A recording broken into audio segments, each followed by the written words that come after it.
US સેનેટમાં કોરી બુકરનું ટ્રમ્પની વિરુદ્ધ નોન-સ્ટોપ 25 કલાક વિક્રમ સર્જક ભાષણ. પ્રમુખ ડોનાલ્ડ ટ્રમ્પની વિરુદ્ધ ન્યૂ જર્સીના અશ્વેત સેનેટર ડેમોક્રેટ કોરી બુકરે સેનેટમાં નોન-સ્ટોપ 25 કલાક અને 5 મિનિટ સુધી ભાષણ આપી. યુએસમાં સૌથી લાંબા ભાષણનો 1957નો સેનેટર સ્ટોર્મ થર્મટનો 7 દાયકા જૂનો રેકોર્ડ તોડી નાખ્યો હતો. કોરી બુકરે સોમવારે સાંજે 6:59 વાગે તેનું ભાષણ શરૂ કર્યું હતું, જે મંગળવારે રાત્રે 8:05 પૂરું થયું હતું.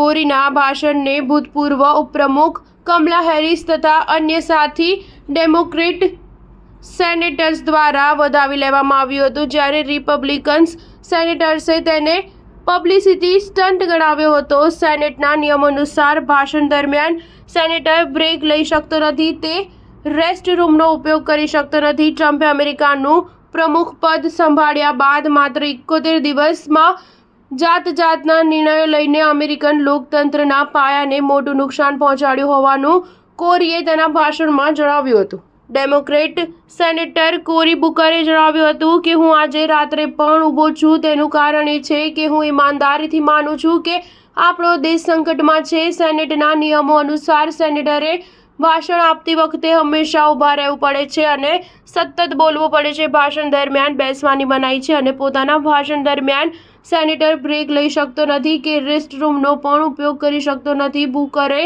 આ તમામ નિયમોનું કડક પાલન કરી સૌથી લાંબા ભાષણનો વિક્રમ કર્યો હતો. આ અવિરત ભાષણ આપવા માટે બુકર ઘણા દિવસથી ઉપવાસ પર હતો અને ભાષણની આગલી રાતથી તેણે કોઈપણ પ્રકારના પ્રવાહીને પીવાનું બંધ કરી દીધું હતું. જો કે રાતના સમયે સેનેટમાં કોઈ મોજૂદ ન હતું તો પણ બુકરે એકલા ઊભા રહીને પોતાનું ભાષણ કર્યું રાખ્યું હતું. આ સમયે સંસદના અધ્યક્ષ, થોડા ક્લર્ક અને થોડા સુરક્ષા કર્મચારીઓ જ હાજર હતા. આ ભાષણ વખતે સેનેટ ફ્લોર સ્ટાફ અને અમેરિકન કેપિટલ પોલીસને ગૃહમાં હાજર રહેવાની તાકીદ કરવામાં આવી હતી. બુકરને ભાષણ દરમિયાન શ્વાસ લેવાનો સમય મળી રહે તે માટે સાથી ડેમોક્રેટ દ્વારા તેમને સવાલો પૂછવામાં આવ્યા હતા. સ્ટાર ન્યૂઝ 7 હંમેશા સચ્ચાઈની સાથે.